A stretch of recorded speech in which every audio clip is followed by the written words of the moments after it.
사랑이 많으신 하나님 아버지 감사합니다. 오늘도 구약의 숲 다니엘 공부할 수 있게 하시고 성경 말씀을 배울 수 있게 하시니 감사드립니다. 우리가 하나님의 말씀을 알아갈수록 더욱더 겸손할 수 있게 도와주시고 하나님의 말씀을 알며 하나님의 뜻을 깨달을 수 있게 하시며 그리고 하나님의 뜻대로 살아가기로 결심할 수 있게 하여 주시옵소서. 감사드리며 예수 그리스도 이름으로 기도합니다. 아멘. 다니엘, 그쵸?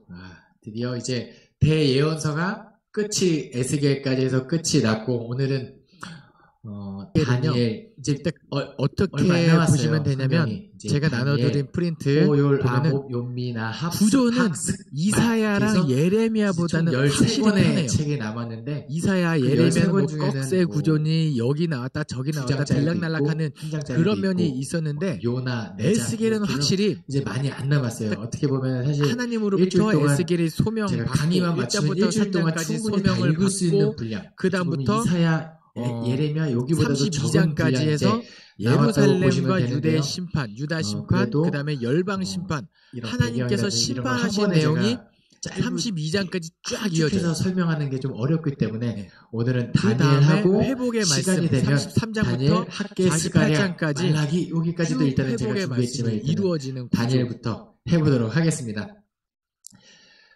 다니엘 되게 친숙하죠. 예. 에스겔, 예레미야, 이사야, 이것만큼이나 우리에게 친숙한 이름이죠. 목사님 아들 중에도 다니엘이라는 이름도 꽤 많이 있었던 것 같아요. 백다니엘,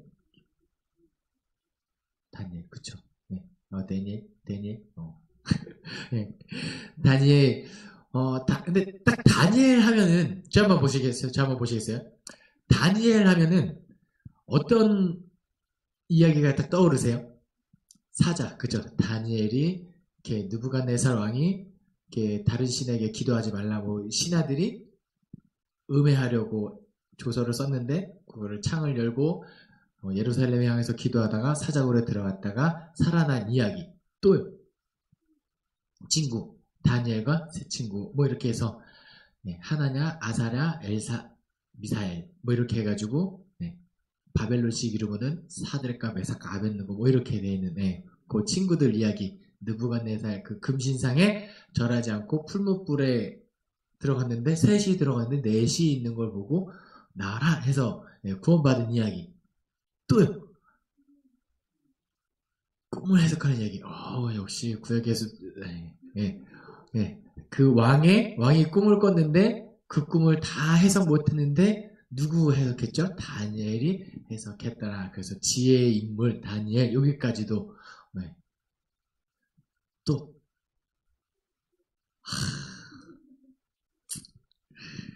다니엘 용모가 수려하였더라. 그렇죠? 네, 자 일단 잘생겨 그렇죠? 채식주의자 그렇죠? 고기는 먹지 않았더라 해서 아마 다니엘이 채식주의자라서 고기를 먹지 않은 것이 아니라 그때 음식이 뭐냐면 제사 음식이었을 거예요. 그러니까 바쳐진 다른 우사에게 바쳐진 고기였기 때문에 아마 안 먹었을 가능성이 높다고 봅니다. 그래서 고기 먹었겠죠. 왜냐면은 기독교 그 유대인들도 이제 제사 드리고 그 제사장이 고기 먹고 하니까. 그럼에도 불구하고 굉장히 수려하였다. 이렇게 해가지고 다니엘이 어디로 가든 다니엘의 용모를 우리가 이렇게 쭉 나아갈 수 있는데요. 그 내용이 있는데요. 사실 다니엘에는 그것 말고도 다니엘의 핵심 주제를 하나 뽑아라 라고 한다면 하나님은 이스라엘만의 하나님이 아니라 온누리의 하나님이다. 이게 어쩌면 다니엘의 핵심적이에요. 주제인 거예요. 그러니까 지금 다니엘이 포로로 끌려갔죠. 그러니까 바벨론이 1차, 2차, 3차 포로였는데 제일 먼저 끌려갔던 여호야김이 다스리던 1차 포로 때 끌려간 사람, 인물 혹은 어떤 신학자는 가끔 다니엘이라는 인물은 실존하지 않았던 사람일 수도 있다라고 주장하기도 해요. 왜냐면은 이 정권이 나라가 바뀌고 정권이 바뀌는데도 계속 이 사람은 총리를 하고 2인자인 거예요. 어떻게 포로 중에 그런 사람이 나타날 수 있겠냐 뭐 이런 것도 있지만 우리는 성경에 기록된 대로 다니엘이 실존 인물로 하고 어떻게 하나님과 함께 하셨기 때문에 그가 형통할 수 있는지를 보여주는 책인데 궁극적으로 뭐냐면 이스라엘의 역사라기보다는 이 포로로 끌려간 다음에 바벨론, 메데, 페르시아, 헬라 제국까지 여기 다른 나라의 역사 속에서 다니엘을 통해서 역사하신 하나님, 그러니까 이스라엘의 하나님이 아니라 온누리의 하나님임을 드러내고 있는 책이 다니엘인 거예요. 그러니까 꿈을 해석했을 때도 이 네 금신상 금신상이 아니라 어떤 동상을 보죠. 그런데 이게 네 등분으로 나눌 수 있는데 머리는 뭐고 몸통은 뭐고 팔다리는 뭐다 해서 그것은 이겁니다라고 다니엘이 해석을 쭉 해주잖아요. 그 네 제국을 의미하는 그런 것들 해서 어쨌든 하나님이 온누리의 하나님이고 강대국의 왕이라 할지라도 교만했을 때 하나님께서 교만을 꺾으시고 그 다음에 다니엘에서 송영, 찬송하고 또 교만한 것은 꺾어내고 내적인 위협, 외적인 위협이 있지만 그것들을 다 물리치고 하나님을 찬양하는 이런 것들을 통해서 다니엘이 이야기하고 싶은 거는 이제 믿음을 지킨 다니엘과 새 친구 이야기도 굉장히 주제긴 한데 궁극적인 거는 온누리의 하나님을 다니엘은 이야기하고 있다. 네. 저는 구약의 숲에서 이런 이야기할 때 너무 좋아요. 뭔가 우리 수업 들으신 분들이 그거 나 여태까지 들어본 적 없다는 이 표정들이 너무 저도 이렇게 공부하고 살짝 제 이야기 하냐면 제가 이 신대원 공부를 할 때 이제 성경을 좀 내가 많이 알게 되었다 했는데 저희 교회로 숭실대학교의 김혜건 교수님이라고 구약학 교수님이 와서 특강한 적이 있었어요. 저희가 한 5박 6일 정도 지역을 섬기는 청년들이 아울리치를 지역 내를 하는 걸로 해가지고 오전에는 봉사하고 저녁에를 이제 사경회하고 예배하는데 그 교수님이 처음에 와서 이런 보기 드문 청년들 5박 6일 동안 자신의 시간을 헌신하고 이런 너무 기특해 하면서 말씀을 전하시는데 점점 표정이 어두워지는 거예요. 뭐냐면 질문했는데 청년들이 대답을 이렇게 안 하고 못 하는 거예요. 안 하는 거예요. 아니 5박 6일을 헌신한다는 청년들이 성경을 이렇게 모를 수가 있단 말이에요. 그래서 그 안타까운 그 표정이 그래서 그때 그렇구나. 성경은 목회자가 공부해야 되는 게 아니라 그리스도인들이 이제 기본적으로 갖출 소양이구나. 그래서 저는 그때부터 나는 사역을 말씀을 가르치고 이런 거를 열심히 해야겠다. 그때 좀 준비를 했던 것 같아요. 그래서 지금 이 구약의 숲이 개인적으로 너무 좋은 시간이 되고 있다는 거. 아무튼 다니엘의 핵심 주제는 믿음을 지킨 이런 것들이지만 또 전체적인 틀거리 안에서는 온누리의 하나님을 이야기하고 있다라고 보시면 좋을 것 같습니다. 제가 나눠드린 이 다니엘의 구조를 한번 잠깐 볼게요. 아마 아까 우리가 익숙했던 내용들은 1장부터 7장까지 내용일 거예요. 그 다음부터 8장부터 12장까지 오기서는 에스겔처럼 묵시문학의 느낌이 물씬 나요. 그래서 요한계시록을 열심히 공부하다 보면은 에스겔, 다니엘, 스가랴를 뭔가 많이 인용한 느낌이 좀 있어요. 그래서 다니엘이 그 천사자, 그 가브리엘 이런 천사들이 막 알려주고 물어보고 듣고 대답하고 신비한 비밀들이 여기 많이 적혀져 있는데 아마 8장부터 12장까지는 다니엘에 이런 내용이 있었구나 라고 통독하시면 그런 느낌을 좀 받으실 수도 있을 것 같습니다. 그리고 가만 보면 이것도 역사적인 순서로 적혀 있진 않아요. 그러니까 나름의 그 시대적 순서, 바벨론의 느부갓네살, 그쵸? 남유다를 멸망시켰던 바벨론의 느부갓네살, 그 다음에 바벨론의 그 다음 느부갓네살 이후에 벨사살 왕, 그 다음에 페르시아의 다리오 왕, 그 다음에 7장 가면 또 바벨론의 벨사살이 나오잖아요.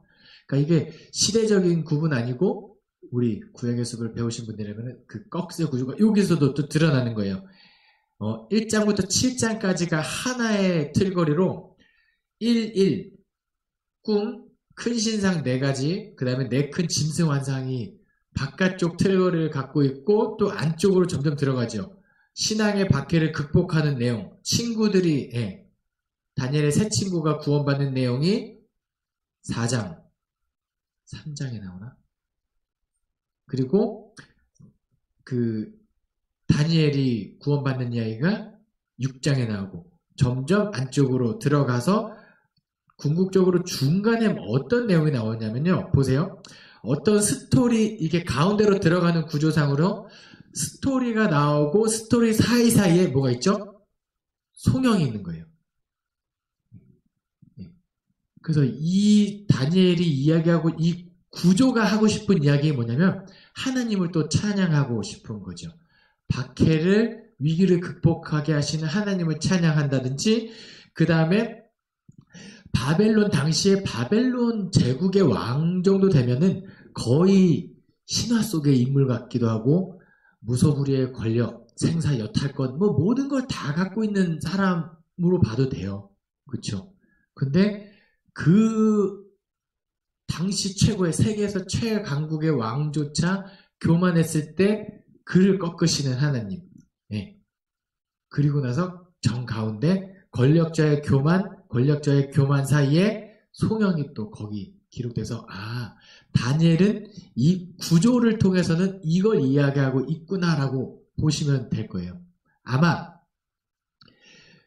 이 구조를 없이 성경만 딱 통독했을 때는 되게 글을 잘 썼을 수도 있어요. 뭐냐면 지금 성경하고 있구나 느끼지 못하고 그냥 넘어갈 가능성이 있습니다.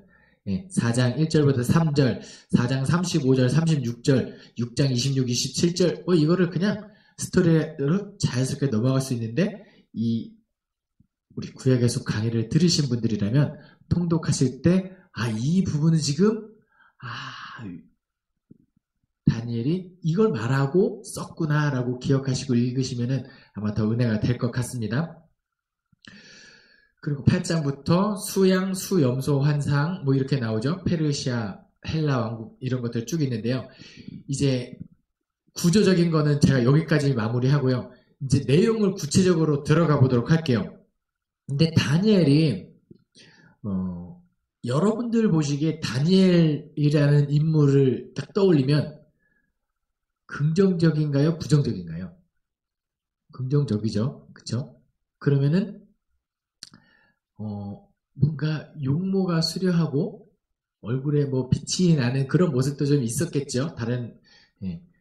그래서 그가 처해 있던 환경이 되게 윤택하고 화려하고 좋고 환경이 되게 좋은 것처럼 느껴지시나요? 아니면은 아우슈비츠 홀로코스터인가요?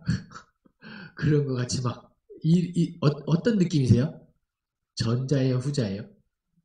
전자인데 사실 잘 읽어보면 후자 상황 속에서 다니엘이 어떻게 그 역경 가운데 꼽혔는지를 한번 오늘은 이 다니엘 통해서 알아볼 건데요. 그것을 이제 1장, 다니엘 1장 성경책을 한번 다 펼쳐보세요. 제가 다니엘 1장을 통해서 다니엘이 어떤 삶을 살았고 그를 통해서 하나님께서 어떻게 역사했는지 한번 알아보도록 하겠습니다. 우리 1절부터 한 절씩 돌아가면서 읽을게요. 유다왕 여호야김이 다스린 지 3년이 되는 해에 바벨론 왕 느부갓네살이 예루살렘에 이르러 성을 에워쌌더니 주께서 유다왕 여호야김과 하나님의 전 그릇 얼마를 그의 손에 넘기심에 그가 그것을 가지고 신할 땅 자기 신들의 신전에 가져다가 그 신들의 보물창고에 두었더라. 왕이 환관장 아스부나스에게 말하여 이스라엘 자손 중에서 왕족과 귀족 몇 사람. 네, 여기까지요. 우리 그 열왕기 상하, 역대 상하 뭐 이런 것들 벗고 쭉 이사야, 예레미야, 에스겔까지 봤을 때 지금 어떤 상황인지 알죠? 1차 포로 때 여호야김 때 많은 사람이 끌려가요. 그런데 주로 어떤 사람이 끌려갔냐면 그냥 평민이나 이런 사람들보다는 왕, 귀족. 제가 말씀드렸죠. 그래서 다니엘, L자로 끝나고 또 어떤 다니엘의 새 친구 이름이 아사랴, 야자로 끝나는 거예요. 야외 야자, L은 엘로힘의 L자라고 말씀드린 적이 있었습니다. 그래서 저희 어머니가 저를 굉장히 왕족처럼 존귀하게 여기서 저를 영호야 라고 불렀던 그런 이야기를 제가 한 적이 있었죠. 예. 그래서 여호야김이 다스린 그때 느부갓네살이 1차 침공해서 바벨론에 많은 사람이 끌려가요. 왜 데려가냐면요. 바벨론이 계속해서 이 예루살렘 이쪽에 머물 수는 없잖아요. 예루살렘뿐만 아니라 많은 식민지를 다스려야 하니까 포로로 데려가는 거예요. 만약에 너희들이 땅만 먹으면 이 포로들 가만두지 않을 거야.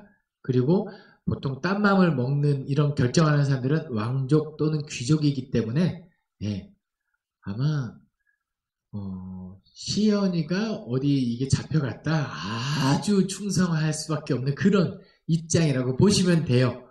그런데 참 놀랍게도 여호야긴, 시드기야까지 다 친애국 정책을 취해서 그런 포로들의 삶은 아주 안 좋다라고 보시면 될 것 같습니다.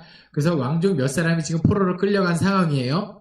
이제 4절, 5절 한번 그 다음 읽어주세요. 곧 흠이 없고 용모가 아름다우며 모든 지혜를 통찰하며 지식에 통달하며 학문에 익숙하여 왕궁에 설만한 소년을 데려오게 하였고 그들에게 갈대아 사람의 학문과 언어를 가르치게 하였고 또 왕이 지정하여 그들에게 왕의 음식과 그가 마시는 포도주에서 날마다 쓸 것을 주어 3년을 기르게 하였으니 그 후에 그들은 왕 앞에 서게 될 것이더라. 네, 우리가 알고 있는 그 다니엘의 외적인 아주 그 모습, 흠이 없고 용모가 아름다우며 모든 지혜를 통찰하며 지식이 우리 자식이 다니엘처럼 됐으면 좋겠습니다 하는 그 근거가 되는 구절이겠죠. 예. 그럼 한번 물어보겠습니다. 이런 사람들이 왕족 중에서 끌려갔고 그 중에서 이런 사람들이 지금 왕 앞에 서는 거예요. 제가 이렇게 물어보겠습니다. 이렇지 못한 사람들은 어떻게 됐을까요? 흠이 있고 용모가 아름답지 않으며 지혜도 없고 지식도 통달하지 못하고 학문도 익숙하지 못한 사람들 끌려가지도 못했을 거예요. 죽임을 당했거나 그러니까 지금 다니엘은 좀 어떤 상황이냐면요. 잘 대우해 준 게 아니에요. 필요하니까 데려다 쓰는 거예요. 그래서 제가 아까 아우슈비츠 이야기를 드렸었잖아요. 심리학자가 쓴 책인데요. 뭐라고 이야기하냐면 아침이 되면 포로들이 하는 일 중에 하나가 뭐냐면 자기 손가락에는 어디 피를 내서 얼굴에 발라요. 왜냐면 혈색이 없고 건강을 잃었다고 판단이 되면 독일 사람들이 다 가스실로 보내요. 이 포로들이 노동력을 잃어버리고 쓸모없는 존재가 되면 그냥 다 죽이고 생체 실험에서 죽을 수밖에 없는 지금 이 4절하고 5절이 우리 굉장히 이러고 있지만 기본적으로 지금 상황 포로 상황인 거예요. 그러니까 이런 사람들만 쓸모 있는 사람들 그냥 눈에 좋고 이런 사람들만 겨우겨우 살아가면서 왕 앞에 섰다라고 보시면 될 것 같아요. 목사님 그래도 5절 보세요. 왕의 음식과 그가 마시는 포도주와 날만 쓸 것 주고 같이 좋은 거 먹었잖아요. 아니에요. 왕하고 겸상했다는 뜻이 아닙니다. 이거는 여기서 날마다 쓸 것을 주어 3년을 기르게 하였으니 라고 성경에 기록되어 있지만 의미를 좀 더 담아서 읽으면 마시는 포도주에서 날마다 쓸 것을 주어 3년을 길들였다라고 보시면 돼요. 그 포로 수용소에서도 그 같은 유태인인데 그 중에 한 명 뽑으면 그 사람이 어떤 권한이냐면 배식. 엄청난 권한이 그에게 해줘요. 이 사람한테 잘못 보면 빵을 하나 줘야 되는데 반쪽 준다든지 스프를 뜰 때 국물만 준다든지 건더기 안 주고만. 그러니까 음식을 날마다 줬다라는 것은 뭘 의미하냐면 다니엘과 포로로 끌려간 사람들 입장에서 나의 생사 여탈권은 지금 누구한테 있다? 예, 왕한테 있다라는 거예요. 그러니까 말을 안 들으면 네. 그리고 어쨌든 이게 나중에 그 이스라엘 역사 속에서도 뭔가 그 왕이 음식을 주고 거기서 식탁 같이 음식을 베풀고 먹는 입장에서는 충성을 맹세하는 그런 의식이 포함되어 있어요. 같이 밥을 먹는다는 뜻은. 물론 우리끼리 먹는 그 음식에는 지극히 성도의 교제의 입장에서 먹는 거죠. 예. 제가 구약에서 하면서 날마다 이렇게 커피라든지 간식을 누군가는 꼭 준비하셔서 한 번도 빠짐없이 먹고 있는데 내가 오늘 사가니까 우리 언니들이 뭐 나한테 오늘 내 말 잘 듣겠지 이런 의미 없잖아요. 그렇죠? 근데 여기에 다니엘 1장 4절과 5절은 되게 글이 아름답게 읽혀질 수 있지만 실제 상황은 그렇지 못하다는 거. 쓸모없는 사람은 죽임을 당했고 그리고 왕이 그들을 길들이는 중이었더라. 참혹한. 보세요. 나중에 시드기야 왕이 바벨론에 끌려갈 때 왕이거든요. 왕족도 아니에요. 귀족도 아니고 왕인데 그가 가족들 앞에서 눈이 뽑힌 채로 끌려가요. 그러니까 왕조차 그런 대우를 받는데 다니엘과 다니엘 친구들이 포도주 이렇게 소믈리에 해가지고 이럴 리가 없다는 거죠. 네. 그런 구절이 아니라는 거 이해하시면 그 상황을 이해하시면 좋을 것 같아요. 다니엘은 그런 상황이었더라. 6절부터 10절까지 한번 또 읽겠습니다. 그들 가운데는 유다 자손 곧 다니엘과 하나냐와 미사엘과 아사랴가 있었더니 환관장이 그들의 이름을 고쳐 다니엘은 벨드사살이라 하고 하나냐는 사드락이라 하고 미사엘은 메삭이라 하고 아사랴는 아벳느고라 하였더라. 다니엘은 뜻을 정하여 왕의 음식과 그가 마시는 포도주로 자기를 더럽히지 아니하리라 하고 자기를 더럽히지 아니하도록 환관장에게 구하니 하나님이 다니엘로 하여금 환관장에게 은혜와 긍휼을 얻게 하신지라. 환관장이 다니엘에게 이르되 내가 내 주 왕을 두려워하노라. 그가 너희 먹을 것과 너희 마실 것을 지정하셨거늘 너희의 얼굴이 초췌하여 같은 또래의 소년들만 못한 것을 그가 보게 할 것이 무엇이냐. 그렇게 되면 너희 때문에 내 머리가 왕 앞에서 위태롭게 되리라 하니라. 6절부터 이렇게 10절까지 보면 어떻게 봤을 때 보면은 다니엘의 새 친구의 이름이 딱 떠오르는 새 친구의 이름이 뭐죠? 성경을 안 보고 우리가 그렇죠? 우리는 늘 어릴 때부터 교회에서 사드락과 메삭과 아벳느고 이게 굉장히 달타냥과 새 친구 이런 느낌으로 그냥 사드락과 메삭과 아벳느고 충분히 한 사람 이름인 줄 알았어요. 사드락과 메삭과 아벳느고 이렇게 했어. 근데 이거는 어디식 이름이냐면 바벨론식 이름이에요. 그럼 원래 이들이 갖고 있던 이름이 뭐냐? 6절에 나오죠. 다니엘이고 하나냐고 미사엘과 아사랴 있었는데 어떤 성경 퀴즈 때 나왔는지 그때부터 사드락과 메삭과 아벳느고. 다니엘의 저기 이름은 벨드사살. 그 벨드사살과 사드락과 메삭과 아벳느고 이렇게 되면 좋은데 이름을 어떻게 되죠? 여기 사는 동안에 이름을 이제 바벨론식 이름으로 다 바꿔서 살고 있는 거예요. 근데 6절부터 10절까지 보시면 이 어려운 4절부터 5절에 있는 포로의 굉장히 어려운 시기, 그런 시대를 살고 있는 포로 입장에서 6절부터 10절에서 다니엘이 뭘 요구하고 있냐면 나는 이 음식을 먹지 않겠습니다. 근데 이거를 통보한다기보다는 먹지 않아도 되겠습니까? 라는 뉘앙스가 있어요. 나는 안 먹을 거야 하지 않고 왜 먹지 않아도 되겠습니까? 라고 얘기했을까요? 그쵸? 허락을 구해야죠. 누구를 위해서? 환관장을 위해서 하는 거예요. 그러면 이제 나의 신앙을 지키기 위해서 다른 사람의 피해를 주면서까지 나의 신앙을 지켜야 할 것인가 말 것인가. 엔도 슈자크의 침묵인가요? 그 책에서 십자가를 밟고 지나가면은 저 사람 다 죽일 안 밟으면 다 죽일 거다. 이 가운데 결국 하나님께서 밟아라 이렇게 해서 밟고 지나가잖아요. 그런 살짝 이야기 너무 곁길로 빠지는데 과연 내가 생각하는 기준에서 나의 신앙을 지키기 위해 다른 사람을 피해 입힐 것인가? 이거를 한번 우리 생각해 봐야 할 것 같아요. 진정한 거룩함은 무엇인가라는 거죠.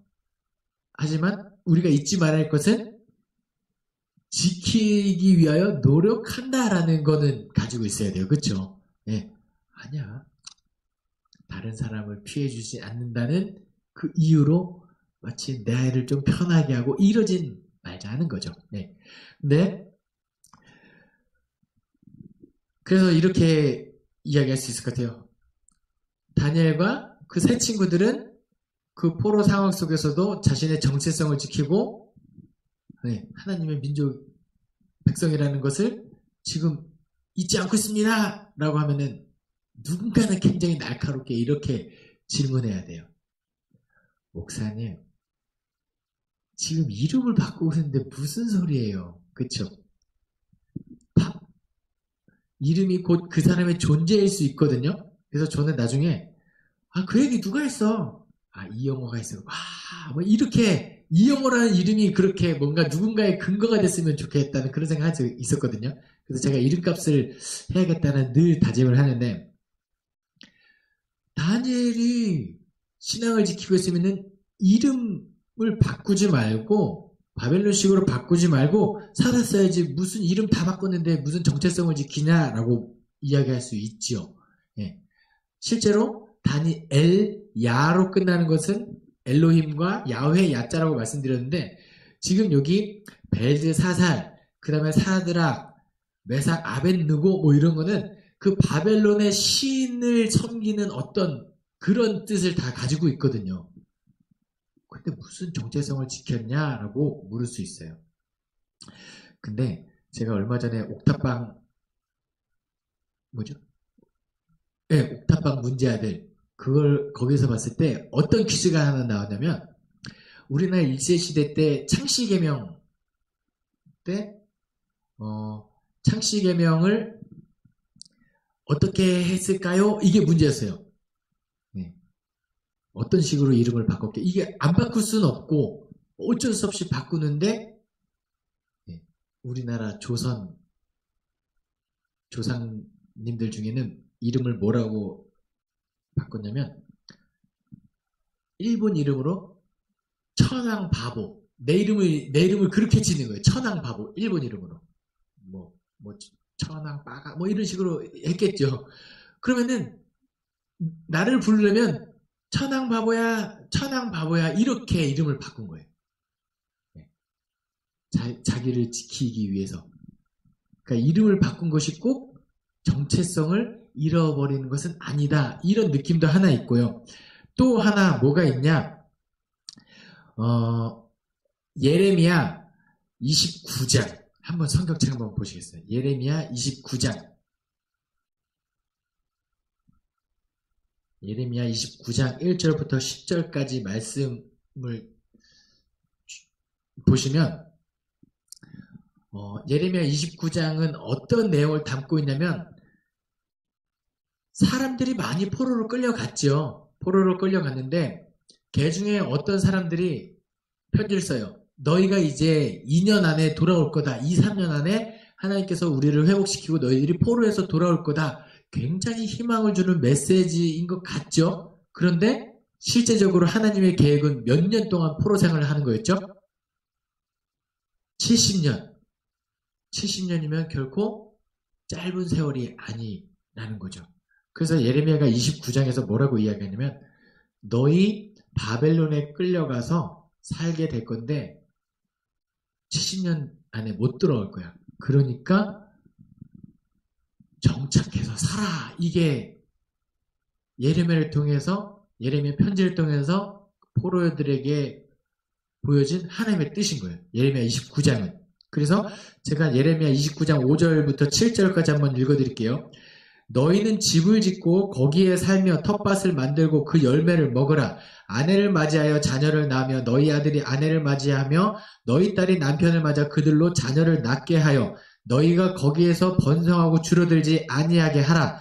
너희는 내가 사로잡혀 가게 한 그 성읍의 평안을 구하고 그를 위하여 여호와께 기도하라. 이는 그 성읍이 평안함으로 너희도 평안할 것임이라. 거기에 어떻게 하든 적응하고 사는 것이 하나님의 뜻이었던 거예요. 그러니까 이름을 바꾼 것이 자신의 민족적 정체성을 잃어버린다든지 거룩함을 잃어버린다든지 그게 아닌 거예요, 지금. 네. 하나님의 뜻도 뜻에 합당한 행동이었고 또 자신들을 지키고 그 성을 위하여 평안을 구하는 이름이었다라고 저는 그렇게 받아들입니다. 그러니까 다니엘과 제 친구들이 뭐 정체성을 지켜요. 이름 다 바꿨는데 그만 그게 아니잖아요. 그죠? 네. 지금 다니엘은 이름은 바뀌었지만 어쨌든 우상에 바쳐진 음식을 먹지 않음으로 말미암아 율법을 최대한 지킴으로 거룩함, 그렇게 민족적 정체성을 지키려고 하고 있다라는 거예요. 그런데 우리가 그리스도인이라는 이 정체성을 지킴으로 누가 유익을 얻었으면 좋겠냐면 나의 유익이 있겠죠. 네, 나의 유익도 있는데 다니엘 1장 9절 말씀에 다니엘과 세 친구가 우리는 이 고기를 먹지 않겠습니다라고 그것을 요구했을 때 다니엘 1장 9절에 하나님이 다니엘로 하여금 환관장에게 은혜와 국류를 얻게 하신다라 라고 적혀있어요. 그러니까 내가 신앙을 지키면 내가 잘 되는 것도 있지만 나의 삶을 통해서 다른 사람들이 은혜와 국류를 얻으면 이 사람 참 좋은 신앙이다. 근데 기억해야 될 것은 다니엘이 지금 굉장히 윤택하고 형통하고 아주 좋은 환경 속에서 다른 사람을 돌보 입장을 고려하는 게 아니라는 거. 위기 가운데서도 다른 사람을 생각하는 이 마음 기억하시면 좋을 것 같습니다. 11절부터 또 15절까지 한번 읽겠습니다. 환관장이 다니엘과 하나냐와 미사엘과 아사랴를 감독하게 한 자에게 다니엘이 말하되 청하오니 당신의 종들을 열흘 동안 시험하여 채식을 주어 먹게 하고 물을 주어 마시게 한 후에 당신 앞에서 우리의 얼굴과 왕의 음식을 먹는 소년들의 얼굴을 비교하여 보아서 당신이 보는 대로 종들에게 행하소서 하매 그가 그들의 말을 따라 열흘 동안 시험하더니 열흘 후에 그들의 얼굴이 더욱 아름답고 살이 더욱 윤택하여 왕의 음식을 먹는 다른 소년들보다 더 좋아 보인지라. 실제로 나를 위해서 또 하나님을 위해서 그런 거룩함을 지키려고 했을 때 하나님께서 그들을 그냥 내버려 두신다? 그렇진 않다라는 거죠.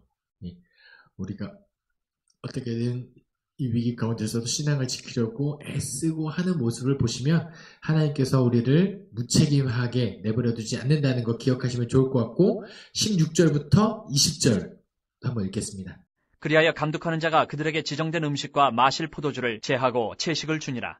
하나님이 이 네 소년에게 학문을 주시고 모든 서적을 깨닫게 하시고 지혜를 주셨으니 다니엘은 또 모든 환상과 꿈을 깨달아 알더라. 왕이 말한 대로 그들을 불러들일 기한이 찼으므로 환관장이 그들을 느부갓네살 앞으로 데리고 가니 왕이 그들과 말하여 보매 무리 중에 다니엘과 하나냐와 미사엘과 아사랴와 같은 자가 없으므로 그들을 왕 앞에 서게 하고 왕이 그들에게 모든 일을 묻는 중에 그 지혜와 총명이 온 나라 박수와 술객보다 10배나 나은 줄을 아니라. 그러니까 이제 다니엘의 본격적인 이렇게 해서 다니엘이 이제 용모도 더 수려해졌고요. 빛이 났고 지혜도 있고 이 모든 것의 근원 되신 하나님으로 말미암아 지금 다니엘이 상승하는 이 시점에 지금 있는 거예요. 다니엘은 그렇게 시작했더라. 이렇게 보시면 되는데요. 놀라운 게 있어요. 21절 말씀 제가 읽어드릴게요. 다니엘은 고레스 왕 원년까지 있으니라. 원년 멤버입니다. 네. 네. 네. 다니엘은 고레스 왕 원년까지 있으니라. 그럼 여기서 문제! 그동안 우리 구약에 습하면서 고레스란 이름 많이 들어봤죠? 고레스. 네, 고레스. 어느 나라 사람이죠? 자, 1번 바벨론, 2번 페르시아, 3번 헬라, 4번 로마. 아니에요. 네, 맞습니다. 페르시아 왕입니다.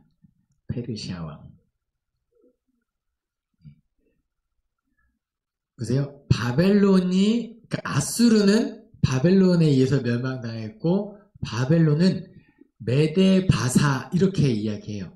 메데 왕국과 바사 왕국이 연합해서 바벨론이 멸망당합니다. 그리고 또 바벨론이 멸망당한 다음에 메데와 바사가 티격태격하고 싸우는데 그 바사 왕, 바사의 초대 왕이 누구냐? 고레스라는 사람이거든요. 굉장히 존경받는 인물이기도 하고 거의 신화적인 인물이에요. 그런데 이 바사 왕이 메데까지 점령함으로 이제 바벨론 제국, 이 전체적인 제국은 그때부터 어느 나라가 되냐? 바사, 우리가 알고 있는 페르시아 제국까지 오게 된 거예요. 근데 지금 다니엘이 언제 끌려가요? 바벨론 왕 느부갓네살 때 끌려가요. 4살 때 끌려가서 쭉 한참 뒤에 나라가 바뀌고 정권이 바뀌고 하는 동안에 계속 다니엘이 살아있었다. 그럼 여기 한번 물어볼게요. 이 고레스 왕 원년이 언제냐면요. 고레스 왕이 예레미야가 예언했던 70년 만에 너희가 돌아갈 거야 라고 했을 때 그걸 선포한 사람이 고레스거든요. 그러니까 다니엘은 지금 최소 70살이에요. 그죠? 근데 바벨론에서 태어난 사람 아니죠? 본국에서 태어나 끌려갔으니까 누구를 끌고 갔을까? 갓난아기를 끌고 가진 않았을 것 같고 뭔가 한 사람의 장정으로서 역할을 했을 것 같으면 최소 17살 정도로 보거든요. 그러면 이 당시에 고레스 원년까지 있으니라고 하면 다니엘은 지금 추정 나이가 87에서 90, 100 뭐 여기까지 갈 수 있는 거예요. 그때까지 다니엘이 있었더라라고 보면 돼요. 장수. 내 아들이 오래오래 살고 싶게 하면 다니엘 그럼 여기서 하나 또 성경은 기록되어 있지 않아요? 성경은 기록되어 있지 않은데 다니엘이 이제 거의 제국이 바뀌고 정권이 바뀌어도 거의 왕 다음의 입장을 계속 그 지위를 누리고 있었잖아요. 그 위치에서 다니엘은 무엇을 했을까요? 성경은 기록되어 있잖아요. 내가 좀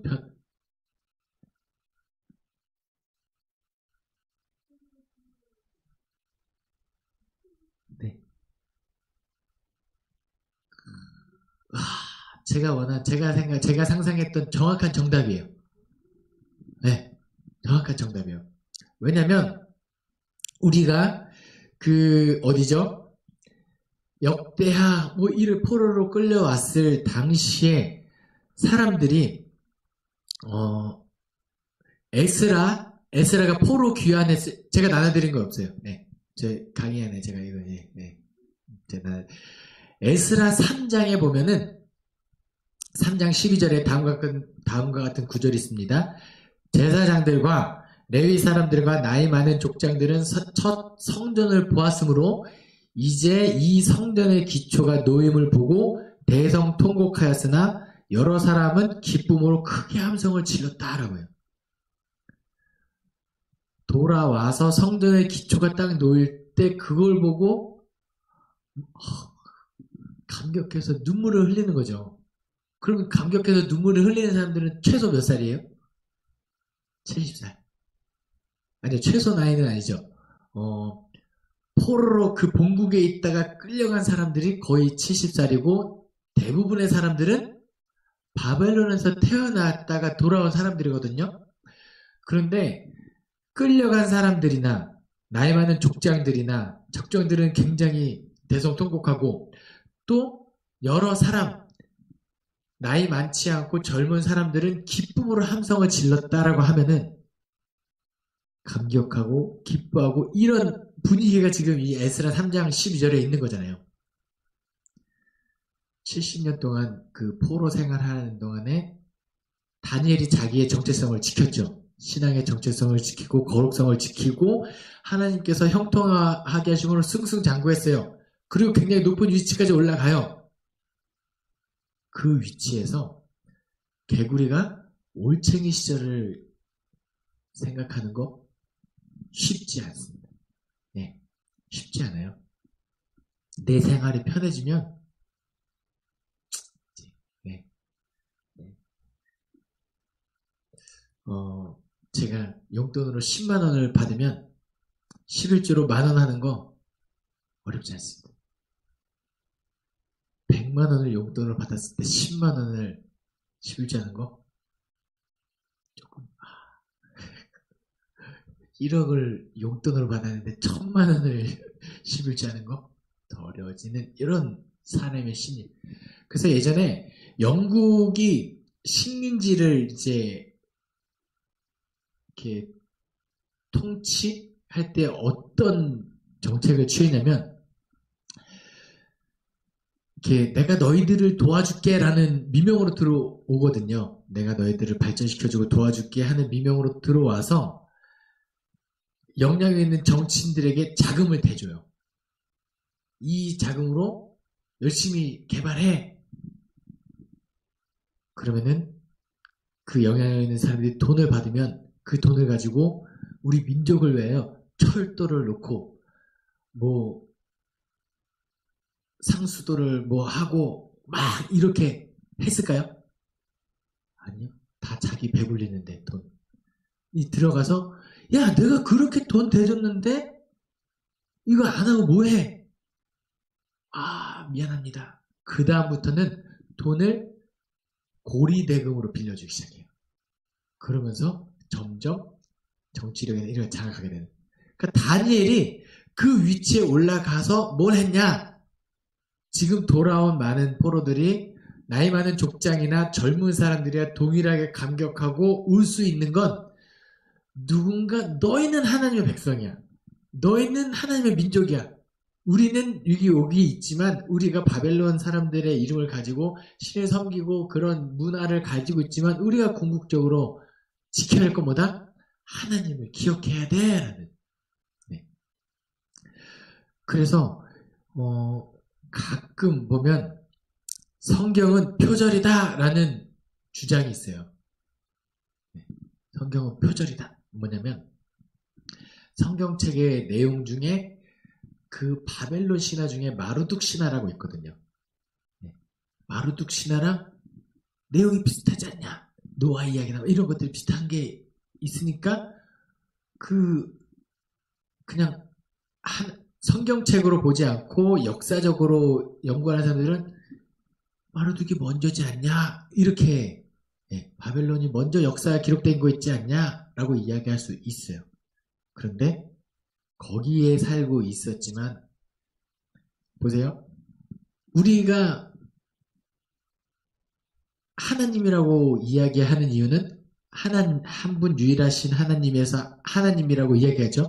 그럼 성당에서 왜 하나님이라고 하죠?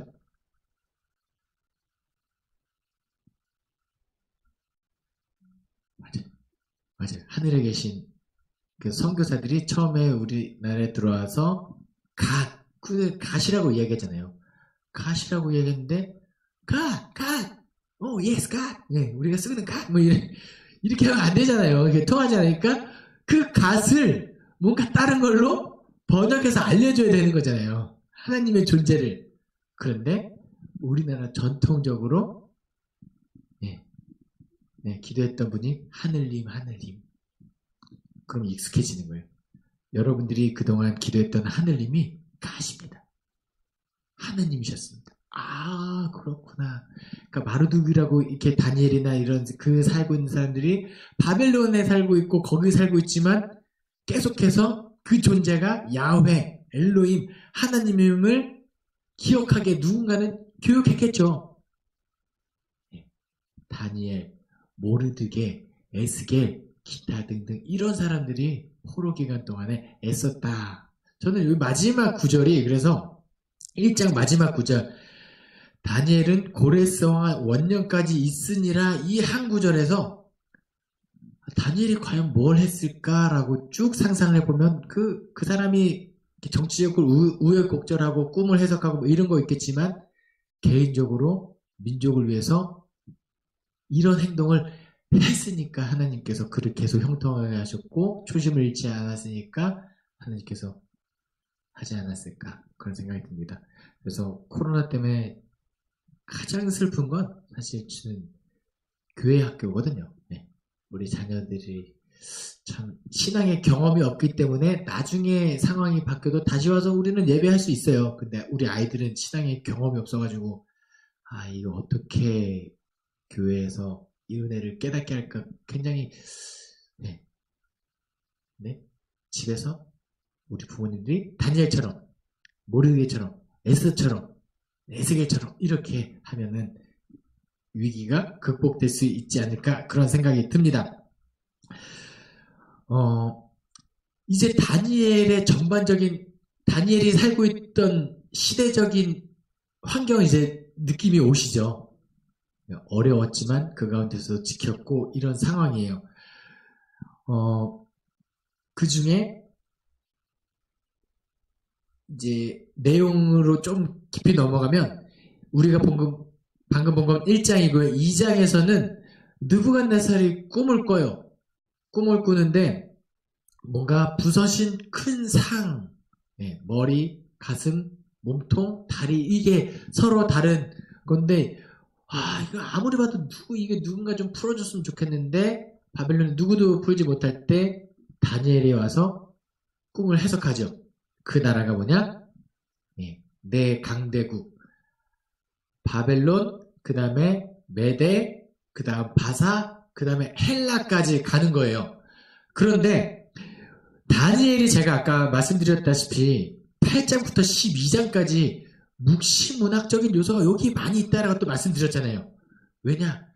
이 다니엘이 헬라까지를 다루고 있다는 건 이때를 환상으로 봤든지 아니면 이 시대를 겪고 있는 누군가에게 첨가된 내용이거나 이런 내용이 좀 있을 거예요.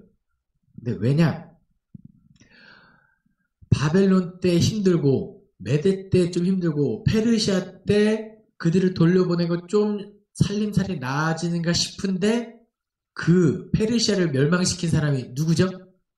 우리가 잘 알고 있는 알렉산더 대왕이에요. 알렉산더 대왕이 페르시아를 멸망시키고 근데 알렉산더 대왕이 살아있을 때까지만 해도 괜찮았어요. 알렉산더 대왕이 좀 전쟁의 약간 이런 느낌에서 있지만 그 페르시아를 정말 처절하게 전투해서 이기거든요. 그런데 그 페르시아 왕들에 대한 존경심 그들이 그 페르시아의 유적지에 갔을 때 그들이 갖고 있던 문화나 화려했던 문화 이런 것들을 다 받아들여서 뭔가 동양의 문화, 서양의 문화가 합쳐진 헬레니즘 문화가 그때 나오기 시작하거든요. 그런데 알렉산더 대왕이 일찍 죽어요. 단명합니다.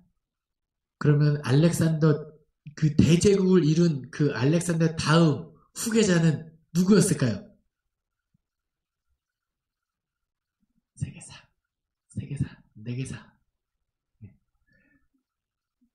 저도 사람의 이름은 잘 기억나지 않는데 알렉산더 대왕이 뭐라고 유언을 남기냐면 내 부하들 그 알렉산더 밑에 한 4명 정도 유력한 후보자들이 있었어요. 근데 알렉산더가 딱 죽을 때 힘 있는 자가 다음 왕이 될 것이다 하고 죽어요. 내 아들이다 얘다 이거 안 정해준 거예요. 힘 있는 자가 다음 왕이 된다?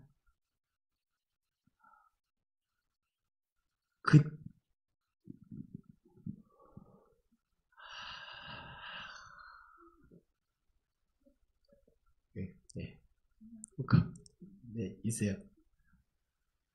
근데 그때부터 어떤 일이 발생하냐면 유력한 네 사람들이 그 제국을 네 등분해서 이렇게 나눠지기 시작해요. 그 다음부터 힘 있는 자가 당왕이 될 것이다. 뭐 이런 것도 있지만 또 정치적인 투쟁에서 그때부터 제국이 엄청나게 피바람이 불기 시작합니다. 그런데 전쟁이 보통 어디서 일어나느냐? 예루살렘 그 이스라엘 지역 있고 그 위쪽에 아래쪽 있던 나라들이랑 엄청 싸우는데 어디서 주로 전쟁이 일어나면 그 예루살렘 이런 여기에서 전쟁이 엄청 일어나는 거예요. 그러면 그 지역에 살고 있는 사람은 죽어나는 거거든요. 한국 전쟁 때 북한이 내려오면은 한국군이었지 하고 못 살게 굴고 한국군이 이기면 빨갱이지 하면서 못 살게 굴고 결국은 힘없는 그 전쟁의 상황 속에서 비참함을 느끼는 헬라 제국, 이 네 제국이 의미하는 게 바벨론, 메데, 페르시아, 바사, 페르시아, 그 다음에 헬라 제국. 헬라 제국은 한 나라라기보다는 그 알렉산더 제국이 서로 싸우느라 고통받는 그 시점까지 다니엘은 이야기하고 있다라는 거 기억하시면 좋을 것 같습니다. 그 7장에서 네 큰 짐승 환상도 똑같아요. 네 강대국. 그래서 그 느부갓네살이 꿈꿨던 그리고 바벨론의 벨사살이 꿈꿨던 큰 상과 네 짐승 환상이 네 강대국을 의미한다. 그리고 풀무불에서 살아난 새 동무, 그 다음에 사자굴에서 살아난 다니엘이 신앙인의 박해를 극복하는 내용을 이야기하고 있고, 꿈을 꾸죠. 그 느부갓네살이 또 어떤 꿈을 꾸냐면 나무가 있는데 나무 이렇게 도끼에서 자꾸 이렇게 없어지는, 이렇게 베어지는 꿈을 꿔요. 그래서 묻습니다. 이건 무슨 꿈이냐라고 하니까 어쩌면 다니엘 입장에서는 야 이거 말해야 되나 말아야 되나 이렇게 하는 거예요. 야 이거 말했다 죽을 것 같은데 이 생각.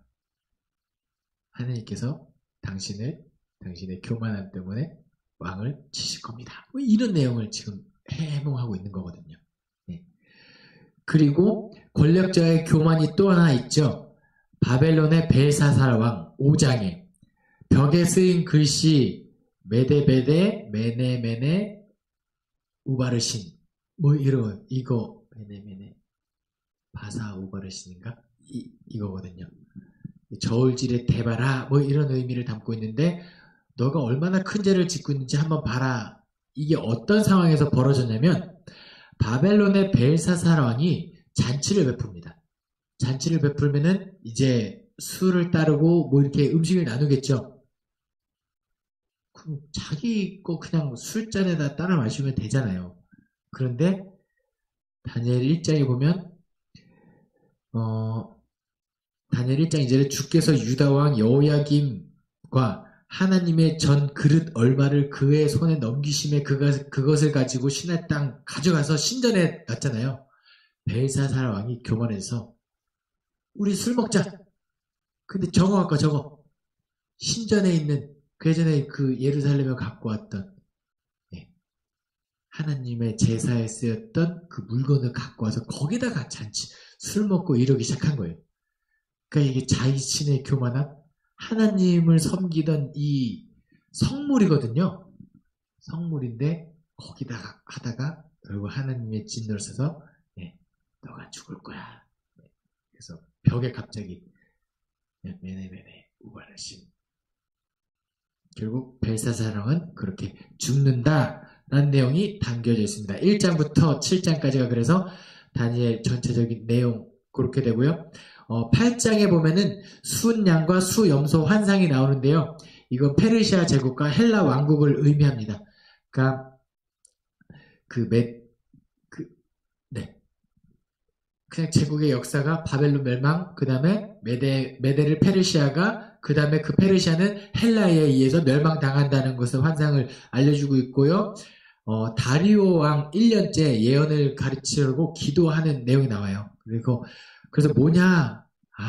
70년 동안 우리가 황무하게 될 거다. 그래서 포로기 그 70년을 또 해석하게 되는 거고, 고레스 3년 때 천사들을 통해서 마지막 날. 그러니까 요한계시록의 느낌 나는 그 마지막 날, 이거거든요. 요거가 이제 이겁니다. 해석하기가 좀 어려운 부분이기도 하고, 묵시문학 왜 쓰여졌는지는 지난번 강의 에스겔을 통해서 보시면 될 것 같습니다. 그래서 다니엘이 굉장히 사자굴, 풀무불, 그 다음에 꿈 해석 이것만 있는 것 같았지만 굉장히 많은 내용이 담겨져 있다는 거 기억하시면 좋을 것 같습니다.